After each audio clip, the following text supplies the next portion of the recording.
Well, let me be among the first to tell you Happy Easter. Happy Easter. Christos aneste. Christ is risen.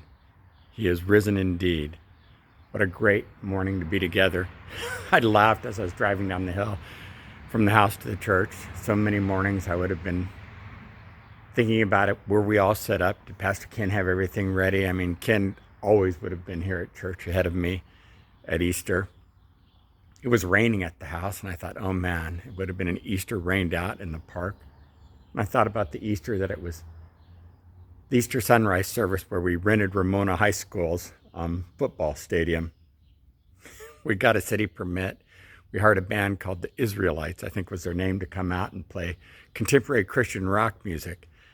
And then we were going to do our sunrise service with contemporary Christian rock music out there at 5 o'clock in the morning. And then I preached a sunrise service message. And you forget that that means at 4:30 they've got to be up there doing a sound check. They've got to be getting everything ready. And at 5:15 or whatever, 5:30, whatever time it started, the band's going real loud. And about 5:45, the police were rolling in and saying neighbors from miles away were calling up, complaining, wanting us to stop. And I thought, not the greatest idea we've ever had.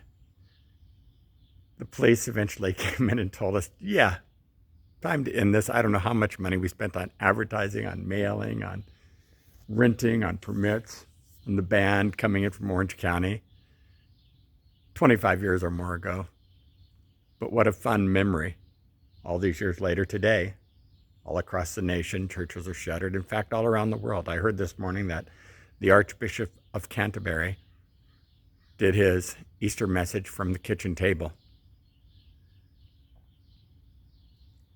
And I thought, what a sobering thought.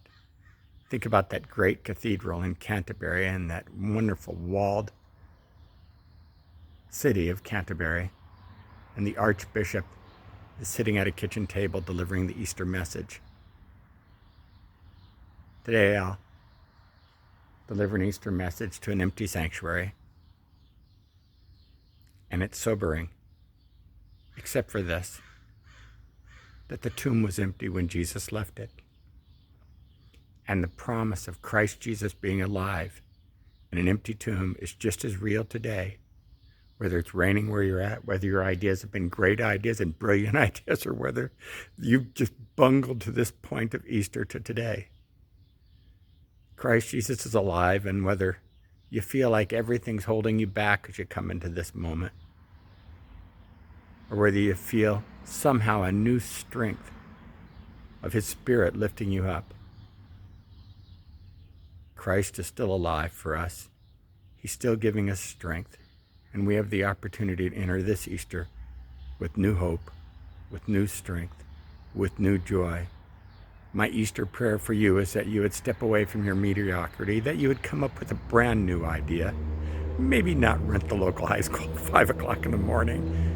Maybe not get a rock and roll band that's going to play loudly at 5:30, but something that's going to be loving and embracing, something that's going to welcome people, something that's going to share your heart in a world where, well, crowds aren't welcome anymore.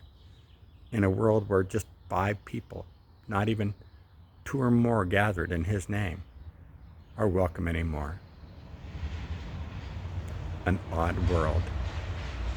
And in this odd world, Christos aneste, Christ is risen. He is risen indeed. Happy Easter. And for those of you who are preaching today in an odd circumstance like you've never preached in before, I want you to know I started my morning praying for you. The words you speak are going to reach out around the world this year like maybe they never have before, from small churches and from great churches. I'm praying that God would use your word to reach out and bring people to new hope and to new life. God bless you. Don't be mediocre today. Be miraculous.